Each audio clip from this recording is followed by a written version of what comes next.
Recording. Victoria, welcome to counseling. What would you like to discuss today?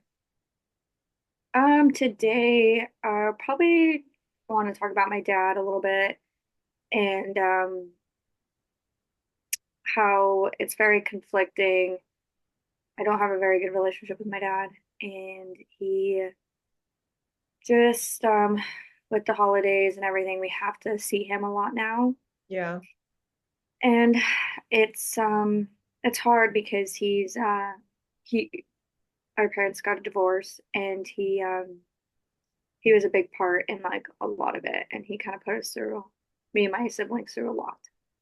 And so when I see him, it's hard because there's parts of him that are is like the old dad where he was like fun and was goofy, hung out with us, and then there's the other side of him that's like you're not where you need to be, like you're still in school, like you're financially like you need to figure it out. Like he told my sister that her boyfriend of like however many years wasn't always going to be there to support her, and like he was just like really mean to her about that, and he won't talk to me that way because we got in a huge fight a long time ago and I stopped talking to him for a while, and so he doesn't treat me that way, but he'll treat my siblings that way, and I'm never there for it, and it's very frustrating.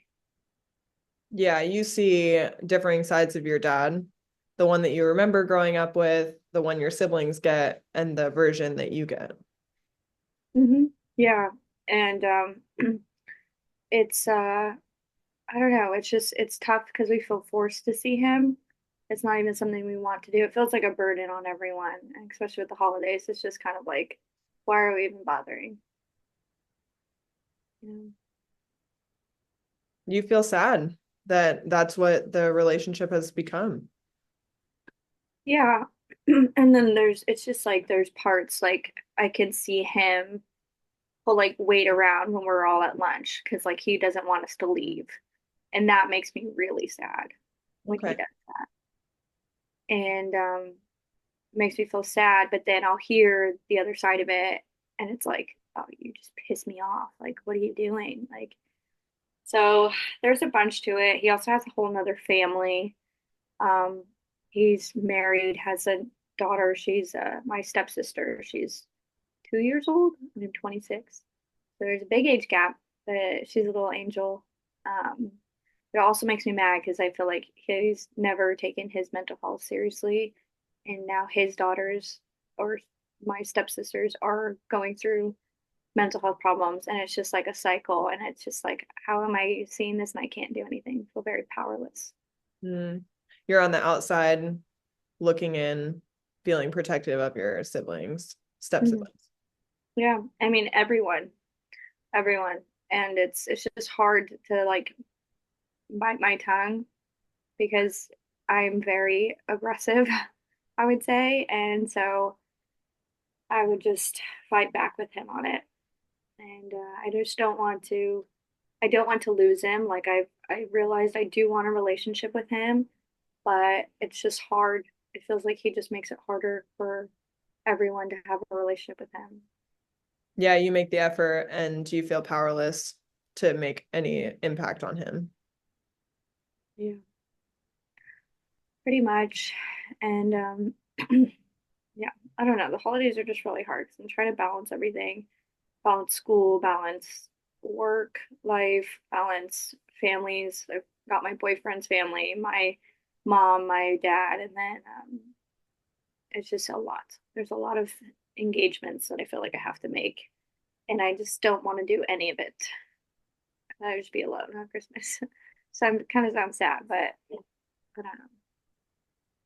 If that's what peace looks like to you, then Yeah, it's understandable that you would feel like you'd want to be alone. There's a lot to juggle there. mhm. Yeah. I'm not I'm not too sure. I think I'm lost in what I want to do with him, but it's also hard because his wife is just like a monster. She's a complete nightmare.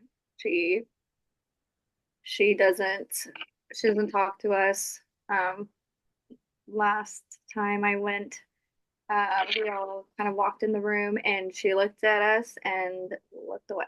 Didn't say anything. It was really awkward. Okay. Very awkward. Yeah. So she's a nightmare and it's hard to be around because she's very mean to my dad. Will like boss him around and like I don't know, he doesn't see it, but like he's just really mean to her. And it's hard because it's almost like part of me selfishly thinks like, well, it's karma for what you did to my mom. But then I don't Mhm. want anyone to go through that. Like it's hard seeing my mom go through that, and now it's seeing like I'm seeing my dad go through that. Yeah, you want better for him despite the past. Yeah, exactly. Yeah, exactly. Just big pass. And yeah, did something the other day where I went to my old house and I just cried because I wanted comfort. And the house is completely different. It's completely remodeled on the outside. It doesn't even look like my childhood home. And it made it even worse because I couldn't get comfort from it. Mm. That was really hard. I don't know.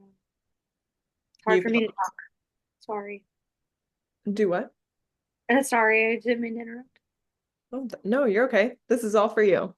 Mm. Tell me more I about going back to the house. well, I don't know really. I don't talk to anyone about my problems. I don't. I don't know why. I really don't know why. I just like never do. I never talk about it. I never talk about the divorce. I don't talk about separating from my siblings. I don't talk about when I'm depressed. I talk about when I'm anxious, but like I don't talk about anything because I feel like everyone looks at me a certain way and thinks I'm so successful and I'm doing so well in school and I have a great job and I have a good boyfriend and a happy life. And it's just like, what's there to be sad about? I guess. I don't know. I just feel I'm like depressed all the time. And so one of my coping things is to go to the house and just cry and be alone and sit in my sadness. But lately it just feels like I'm not even benefiting from that. Because you don't feel safe sharing that sadness or lack with anyone else. Yeah. Yeah. I don't know. It's hard for me to open up. I don't like being looked at differently. I want to still be looked at like I have got my shit together. And it feels like a weakness if it's not. And it's so hard to admit that because we, in mental health and in my job and my schooling, we promote mental health and that struggling isn't a sign of weakness. It's just something that you experience. And so hard, but it feels like a weakness. It looks like a weakness. That's just my dad talking. It's easier said than done. It's Mhm. easier to say that it's safe to share and much harder to be the one sharing. Mhm. Yeah. My dad always said that like mental health was not something that even existed. I remember one time I had really bad SI, and I'm open about it. I talk about it, but my dad told me that I was just being dramatic, Mm. and we never talked about it again. And I never went to therapy after that. I didn't do anything. And I still haven't done anything. And yeah, he just basically I don't know what he did, but he just made me feel like I was being dramatic. And so that's how I felt. You felt so alone with those feelings. Hmm. And I think after that, what was the point in talking about it? Because once I did, I was shut down. Mm. Never talk about it again. But it's so high, it's so heavy right now, very heavy. Yeah, the circumstances kind of demand dialogue, but there's no structure for that in your family. Yeah, yeah. And it just feels like I just got in a fight with my sister, and it just like it seems like everyone thinks that I just am dramatic and selfish and just like don't like I'm just using this mental like I'm using mental health as a manipulation. That's what it seems like to people. I don't know why. Like I get in a fight and then my mental health gets brought up and it's just like you're not like you're just using that to get at me. Like it doesn't feel like they believe me when I say I'm sad or depressed. It's like, They think you're weaponizing it. yeah, exactly. And I even said I was praying, and there was like, now you're having a come to Jesus moment. I was just like, actually, I've been in a school where Jesus and the religion has been a positive impact on me, not forced. And so I've been reconnecting since February of this year. I've tried to connect more because I want to feel connection with God. And then to just have that like just thrown at your face that like now you're having a Jesus moment, now you're praying, now you're seeing all I don't know, it's just like I had someone tell me that I needed to go to AA, which was not fun. So it was just a lot of negative, and I'm trying so hard to be positive because the negative just I'm already low. And so I'm trying so hard to be positive. And it's nothing is working.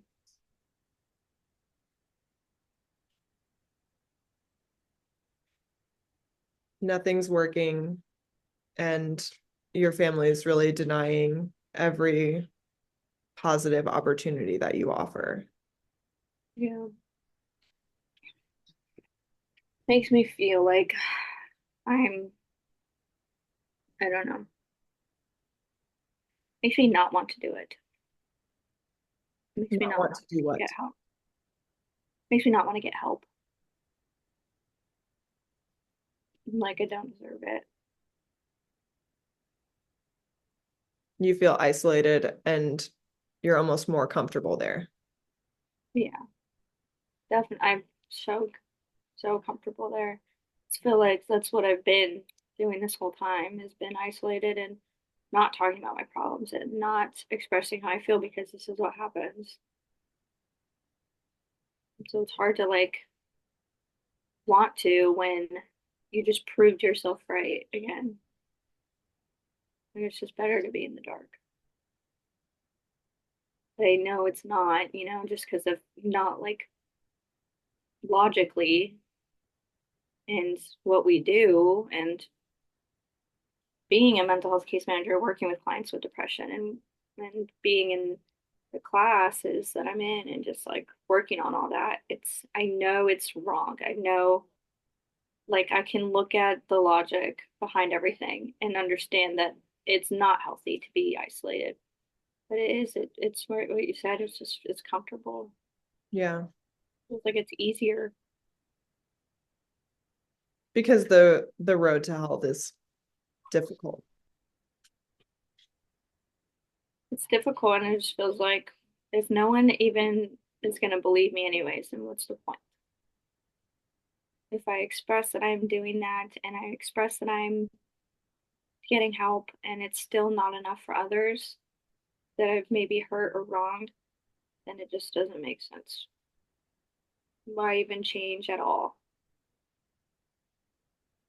You said if it's not enough for others, what would be enough for you? I think going to therapy would be enough for me. But I think I could benefit from medication. Yeah. I think I do need to talk about my stuff and have someone be more open. But it's just, I think I am going to do it. I just don't know if 4 or an hour session is going to help me enough. Yeah. Like it's scary to think about going through your trauma and going through your everything, even just the depression part of it, and then sitting with it for an hour, and then that's it. then it's all on your own. And I still don't talk to anyone, so I'll just get an hour a week where I'm just processing and then being alone. An hour a week of someone being a safe place for you. Yeah. So it's just like it's scary to know how alone I'll be for the rest of the time Yeah. with all of that, with all the uncovering trauma. Like I know it's something I want to do, and I actually think not even on a logic aspect, but just like I want to do it, so I'm gonna do it, and I think it's good for me. But it's scary now seeing like being alone with the rest of it and just doing it. Like it terrifies me. Yeah, you feel fear about what you might find. Yeah. And then I don't know. There's just a lot to dig up, a lot to uncover, and I don't know. I don't know if I'm ready to be alone with all of that.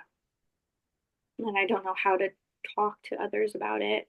But I feel very vulnerable. I feel very weak. And I'm trying, but it's hard for me to open up. I just don't know how to do it. Yeah, I'd be better opening up to someone random than people I know. because there's no expectation about who you are to that person. Yeah, exactly. That's why in like classes or anything, I don't know anyone. So I feel very comfortable just talking about my depression, my SI, my ED, my just like shame, my guilt, my regret, all of it. I can just talk about it because I feel so happy, so or not happy, I feel so free. Yeah, So I don't know, maybe some group counseling or group therapy would benefit me. because But there's then a I lot can, of impact there. yeah. So maybe that would work. I don't know. But I just feel like there's just so much I can talk about. There's so much I can go through, and it's too much. You make Yeah. me cry, and I'm so tired of crying. It seems like a lot. You have judgments around the feelings, around the tears. I just get embarrassed hard. Once I go, I can't stop. It's so hard. Yeah. And I just think about everything. And so it's hard for me to even open up in things like this. Yeah. Mhm. Because it's kind of like a box. And once you open that box, well, then it's all free to come out. Yeah, yeah, exactly. And I just don't want to do that. But I don't know. I'm trying to think about which box I want to open for right now. I just don't know. I don't think I can handle my sister. I don't even know where to start with my dad. And life just seems like it keeps moving and I can't do anything. Yeah, you feel really burdened. Yeah. My SI was so bad that my mom had to fly down and that just gave me so much guilt. Mm, And so it's been a really tough week. I'm trying to just like get back into school and get back into it. I didn't turn in any of my assignments before Thanksgiving break because my SI was so bad. And I just feel like life moved on. Nothing, nothing changed except what I experienced. Just everything moved on. Assignments are still this week, yeah. class ends, and then the next class starts up again. And work didn't stop. I had 2 days off and went back, and it was back to normal. It's like everything, all my routines, everything is exactly the same. Nothing changed. And I don't know what I was expecting it to change for, but it's just like I have to, it's almost like I had a few days and it was like, okay, figure it out. Yeah. But it's too much to figure out in 2 days. Mhm. It's too much depression to just like manage in 2 days. But I need to because I don't want to retake my classes. I don't want to fail. I don't want to lose my job. I don't want to not work and not make money. Yeah. I don't want to just sit and isolate like I did all week. That's all I did was isolate. And it didn't benefit me. Or maybe it did because I sat with my feelings, but it just pushed everything further behind. I'm behind in work, I'm behind in school, way behind in school, I'm behind in everything, it feels like. Yeah, and time keeps moving on. Exactly. It's, I don't know what to do. I don't know what to do. I don't know if I should just quit. That's what I want to do. Just quit and run away, move to Europe. Sounds like fun. Sounds nice. I don't know if I want to quit my job. I don't know if I want to just stop any my relationships. I don't know if I just want to give them all up, start over. Like it seems like I want a fresh start. Yeah, nothing seems to be going right now. Yeah, I just don't know. I'm trying to figure out what to do because this class has made me realize like I have 3 years or 2.5 years, I don't even know what it is anymore, left. And it's just like, this is my life. This is it. School, work, and homework, and school, work, and homework, and some social, some very social. I do hang out with a lot of people, but it just feels like now I'm stuck here in my depression, in my schooling, and everything, and nothing's exciting anymore. Mhm. Like I have nothing to look forward to. I mean, I do, but like that's so long. It's gonna take forever to get there. Yeah, because it's a long program. It is a long program, and it feels still like it's going by way too fast, and I'm not even learning. And I don't know. I feel like if I can't help myself, I can. How can I help others? And that's all I figured out this year. I need help, and I'm not going to help anyone if I can't get help. That's a big realization. Yeah, I think I need to be on some meds too, which is I don't know why we have such a stigma against it, but it makes me feel bad about myself that I need to be on meds. I need crutches almost. Mm, because you feel incapable. Yeah, like I just want to figure it out on my own. It was like I don't know why asking for help is so hard.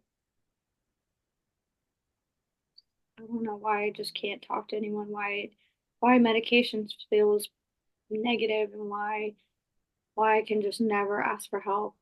I don't know. I just always do it on my own. I always figure it out on my own. And everything always works out for me. So I just don't know why it's so hard for me to ask for help. Would your primary goal be taking that first step and asking for help?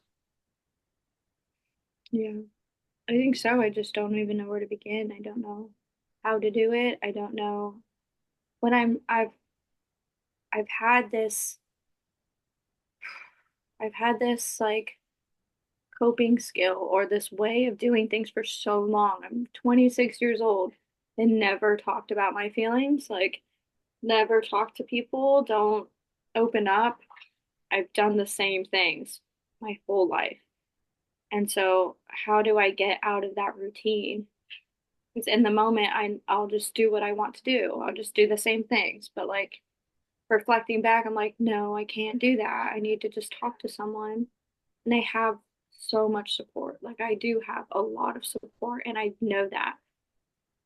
I just don't use it. I don't know how to use it. You'd have to overcome a lifetime of programming to do it yourself. You'd have to overcome that. Hmm. Yeah. And I just, in the moment, what do I do? Do I just call someone? I don't know. It seems so simple when I say it like that, but I just don't know. Don't know how to ask. It makes me really sad. You mentioned previously that you've always figured it out by yourself. What what helped you the last time when you say you've always figured it out by yourself in the past? Um, well, I don't know which example to give you. When I tried to, when I had really bad SI, and it was 2016, and my dad had said that he said that I was being dramatic. I felt very alone, and so I just did what I thought was best, which was cry alone, watch movies, be alone, and then move on.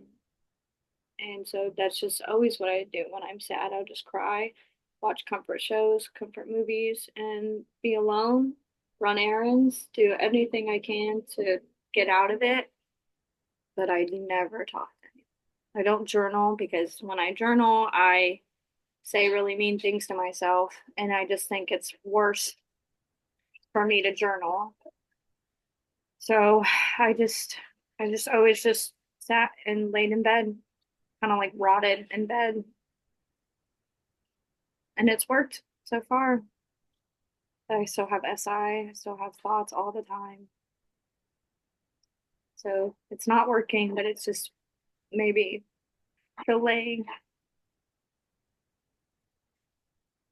Yeah, I'm struck by the term working. On one hand, you say that, you figured it out, but on the other hand, those thoughts and ideations haven't gone away. Yeah, so maybe it's not working. It's just it's just my routine. It's not working, but it's my routine. And I think I don't know. I think my goal is to just get out of it, get out of that routine, Yeah. ask for help, as we kind of mentioned earlier. So I think that would be good. I don't know how to say I don't know how to say it in those moments.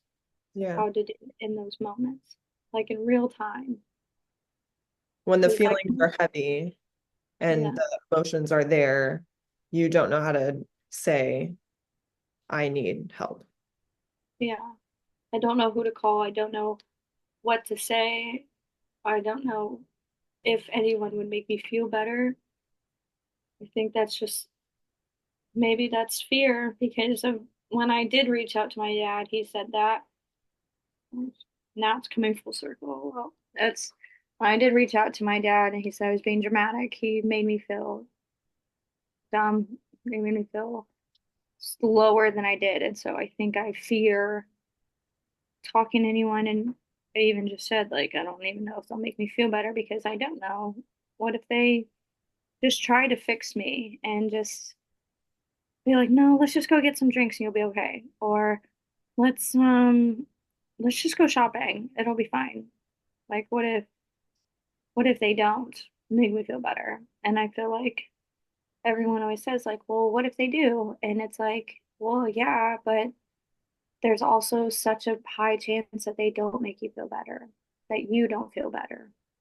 And I think that I don't see it as 50-50. I see it as a good chance that they won't make me feel better. Because that's been your experience, Yep. Yeah. So what's the point? Almost. right? You feel incredibly let down by the people who are supposed to be safe in your life, and your family isn't safe for you. Yeah. It sounds bad when we like talk about it out loud because I love my family. But I don't know. It's just hard to talk to them. They don't cope well. So it's just hard to see that they would help me. And I don't want to burden my friends. Yeah. They think I'm fun, happy, and they have an image of me too. I feel like I want to keep that image. I don't want anyone to look at me and just, I don't want anyone to feel pity for me or feel sad for me. I don't want anyone checking in on me. I think that's more annoying than anything. Because I feel like when people check in on me, it's like a reminder that I'm not doing well.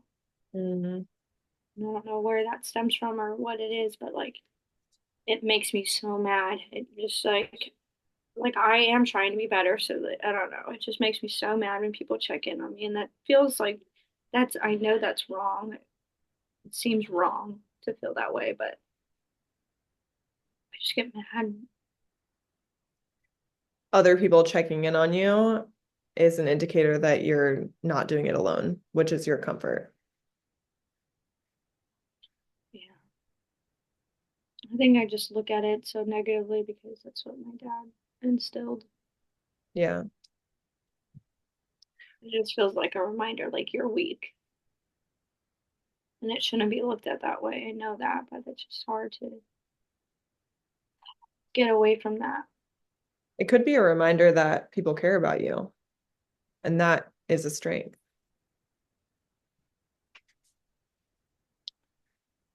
Yeah, I just don't know how to accept that as a strength or Yeah. You don't know how to really feel and embrace not burdening others. feels like I'm supposed to be the helper. Like I've always been, I've always helped others. I'm always, I mean, that's where I feel like most of us get into this field. That's like we help others, people gravitate towards us, where we have lots of empathy, and then we do all these things, and then I don't know, and then I get left behind. But I feel like I put myself there, so it's not like I can blame anyone. But I help everyone else. You It's help hard. everyone else, but you don't let anyone help you. I don't know how to. I think that's what I really want to do. I really want help. I want to be able to talk about my feelings. I feel like I just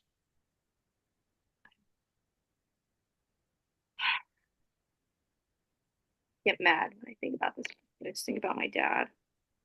I blame him for a lot of it, but I'm trying so hard to maintain a relationship because he seems alone. But then it's like, am I doing it for me or am I doing it for him? Mm. It's like when I talk about this stuff, it's like my dad's the villain in every story. But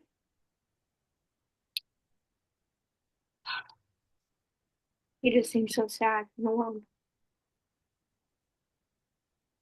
I don't want him to be alone. Tell me more about that.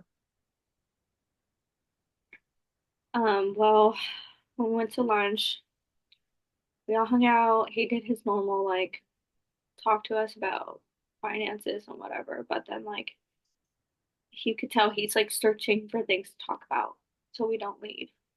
Mm. And it makes me so sad. But I don't know how alone he is. You feel his sadness with him. I feel like he's trying to be someone he's not. Because I can see it come out when he's happy, when he's with us. He's like his old self. He feels at home again. And then it goes away. I feel bad.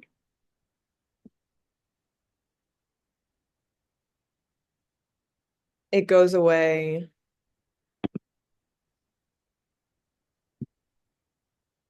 It goes away and when he realizes that y'all are leaving. Yeah, I feel so bad. I feel so guilty. I I feel that way. Especially because of everything he did to my mom and to my siblings, and he doesn't admit it. He does.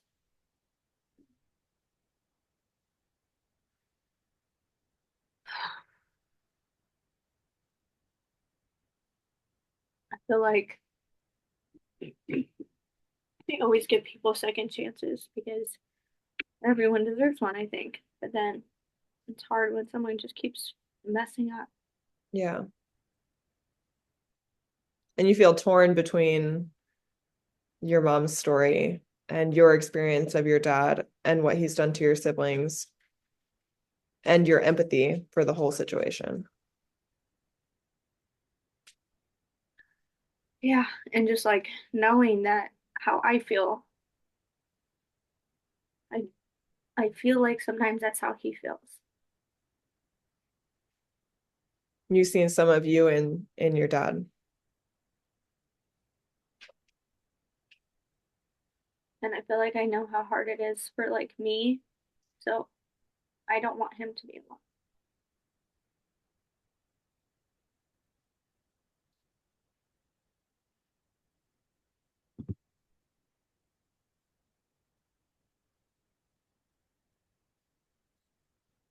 Stay with that feeling a little bit longer.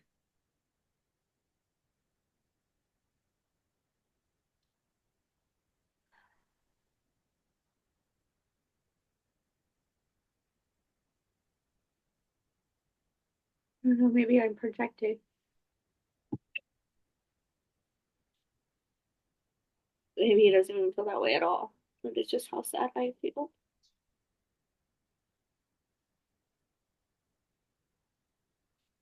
and how alone I feel. Yeah. So much so you recognize it in others. Mm.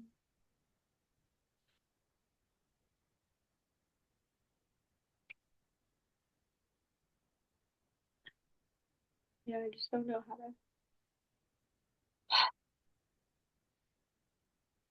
I'm alone, but I don't know how to ask for help.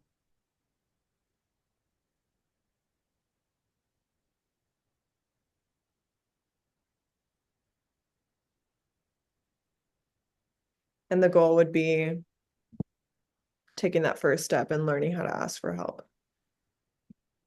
Yeah, yeah, it would be.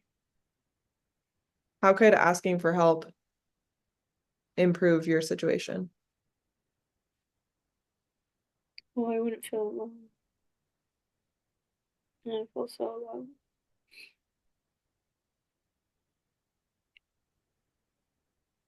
Having someone there to answer the help would feel less alone. Yeah, I think so.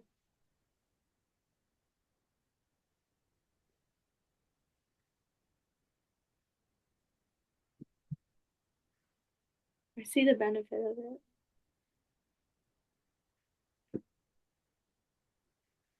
Just want to get there already. I just want to be done with it.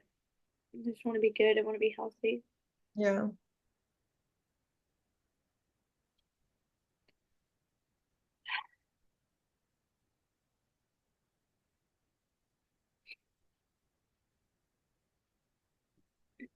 And like I said, I do have a lot of people just don't know how to utilize them. Yeah, the support system will be there for you when you're ready to ask. Yeah, that's what it feels like. And I'm nervous now to see my dad. I don't know how to talk to him about any of this. I don't like to talk to my family about it either. I just feel like that's when it comes up the most. I feel, Yeah, you feel anxious around your family, knowing how close all of this is to the surface. yeah. I think like Christmas, I'm doing my own thing. My siblings are gonna go see my mom, and I'm staying home, and it feels like a cheat, but I'd rather just be alone. It's harder to see them, and it's too late to change my mind, so I feel like I just self-sabotage myself. Yeah, you've committed to Christmas, even knowing how much that's going to be and you feel anxiety around that. Yeah. I feel too much anxiety going, and now I feel alone and depressed being by myself. Yeah. Victoria, we're reaching the end of our time for our session, and we've discussed a lot about the versions of yourself that you're fighting against in order to be well and to make that first step of asking for help. And you you've identified people in your life who are reaching out to you and that might be there when you're ready to say, I need help. Mhm. Yeah, Thank you so much. thank you. All right. Stopping the timer, but not the recorder. That was 40 minutes. Well done. How Good do you job. feel? Are you I okay? feel good. Okay. Yes, I'm okay. Thank you. I feel so bad because I had a session right before this. And so I already kind of went through a lot. Yeah. And so I was like, you know what? I don't know what to talk about. Maybe I'll just talk about my dad. And then that didn't work out either. So I was like, but I feel better. I feel really good. I think you did so well. Um, there were some skills that you used, and I'm so bad with the names of the skills, but you did the on one hand you say this, and on the other hand you did that. So that was good. You were great with identifying goals, and then you did good with stay with the feeling. I was already so sad, so that was hard, but it was good. I needed to do that. There was also a skill that you used. Oh, the open-ended question. I don't know if you remember it. It's kind of towards the end. Um, I think You, I asked you a couple open-ended questions. I think one of them towards the end was I'm so sorry. I'm gonna let my dog out. oh, it's okay. I remembered it. Okay. Um, Shoot, what was that? I The remember. best question that you asked was, what do you think benefit would benefit you would how do you think you would benefit if you asked for help? Hmm. That was the best question because it was like, well, I will not feel alone.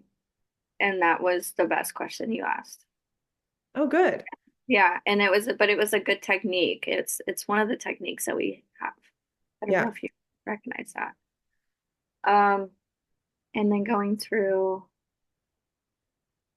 um,